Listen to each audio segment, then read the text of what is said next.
allow me to recognize Governor Mutula Kilonzo from Makueni County, Mutula Kilonzo Jr., and allow him to say one thing. Karibu Governor, karibu Kanairo.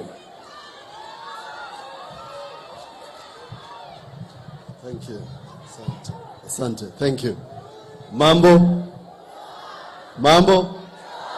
Mko sawa? Thank you.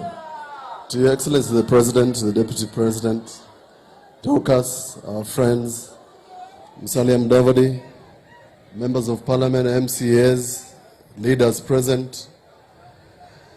This is a momentous occasion, Your Excellency the President. In climatic terms, we call this climate justice. This water that is black in Korogosho is green in Machakos, is green in Makueni. The innocent children in Machakos and Makueni are swimming. The innocent people in Machakos are farming. The food is coming to Nairobi. We are consuming poison. Your Excellency the President, if there's one thing that you will do as a legacy is to make sure we have a clean river. In my youth, this river had fish and this river had lobsters. But Your Excellency, the commission, this one, you will need to give them helmets, you will need to give them bulletproof cars. Kwa sababu wale watu ambao wanaharibu mto huu ni mabwenyenye, si hawa mahasla.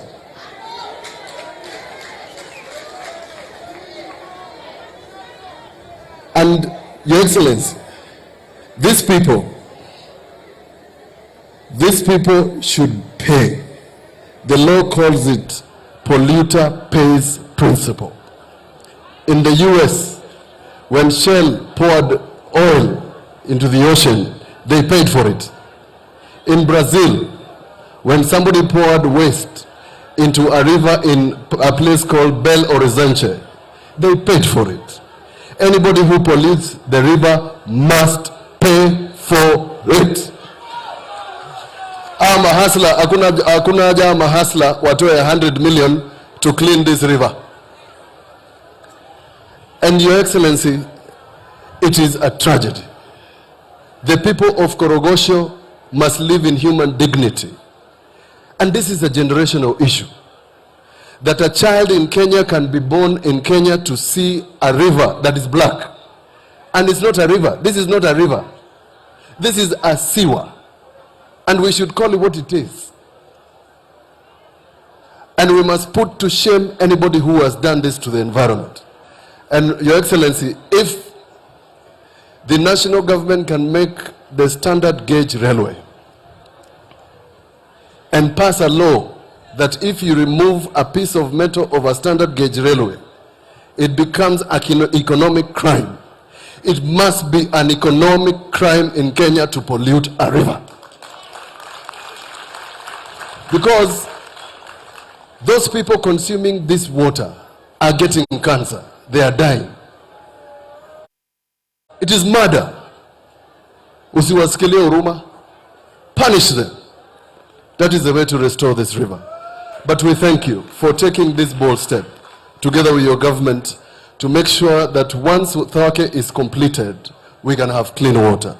Because that water, you have promised us, we will consume it in water. And that's why I'm here. And thank you, the Deputy President, for inviting me to this auspicious occasion. I am a stakeholder.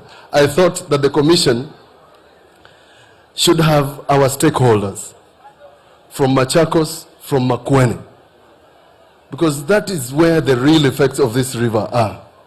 The real poison is out there where people don't know that this water is black when you're here and turns color when you get to the other side. Thank you, Your Excellency. God bless you. Asanteni sana.